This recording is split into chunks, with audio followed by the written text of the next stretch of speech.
Welcome to our journey into one of the most fascinating ideas in thermodynamics, spontaneity. Let's start with an example you've surely seen: ice melting on a warm day.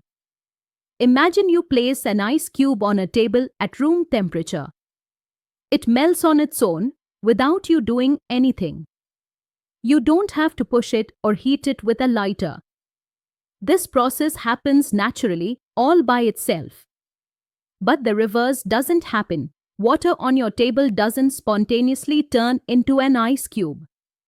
This difference between what happens on its own and what never happens without help is exactly what we mean by spontaneity. Spontaneity means whether a process can occur by itself without any external energy or intervention. Book defines it clearly. A spontaneous process is an irreversible process that may only be reversed by some external agency. Remember, spontaneous does not mean fast. Rusting of iron is spontaneous, it happens naturally, but it can take weeks or months. Similarly, burning paper is spontaneous but happens rapidly. So, spontaneity answers, will it happen on its own? Not, how quickly does it happen? You might wonder, isn't a process spontaneous because it releases energy? Many processes are exothermic, meaning they release heat. For example, burning hydrogen gas and oxygen forms water and liberates energy. Book example: hydrogen reacting with oxygen, H plus 1/2 O giving HO liquid, with delta RH naught equals minus 285.8 kilojoules per mole. Here, enthalpy change, delta H, is negative, which means energy is released. But is releasing energy the only reason a process is spontaneous?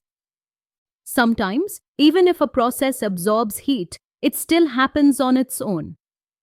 For example, evaporation of water or dissolving salt in water absorbs heat but is spontaneous.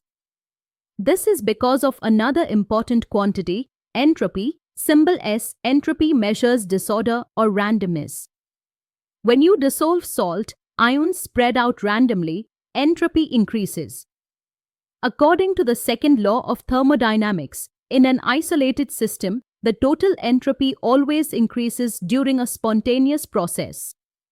Mathematically, delta S total equals delta S system plus delta S surroundings greater than 0. Spelled out, delta S total is the total entropy change. Delta S system is the entropy change of the reacting system.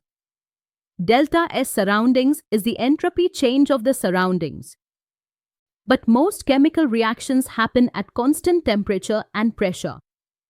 Here, the deciding factor is the Gibbs free energy, symbol G. Gibbs free energy combines enthalpy and entropy into one expression, delta G equals delta H minus T times delta S. Spelled out, delta G is the change in Gibbs free energy. Delta H is the enthalpy change. T is the absolute temperature in Kelvin. Delta S is the entropy change. Criteria: if delta G is negative, the process is spontaneous. If delta G is positive, it is non-spontaneous. If delta G equals 0, the system is at equilibrium. This is called the Gibbs equation, and it is a cornerstone of predicting chemical reactions. Think about evaporation of sweat. When you sweat, water evaporates. It requires heat, so delta H is positive. But it greatly increases disorder. Delta S is also positive and large. At body temperature, T delta S is bigger than delta H, so delta G becomes negative. That's why evaporation happens naturally and cools you down. Another example is the mixing of gases. Once you open a perfume bottle, molecules spread across the room. The process is spontaneous because entropy increases even if there is no enthalpy change. Let's solve a quick problem. At 298 Kelvin, a reaction has delta H equals plus 40 kilojoules per mole, and delta S equals plus 200 joules per mole Kelvin. Will this reaction be spontaneous? Step 1. Convert units 200 joules per mole Kelvin equals 0.200 kilojoules per mole Kelvin. Step 2. Use Gibbs equation delta G equals delta H minus T times delta S. Delta G equals 40 minus 298 multiplied by 0.200.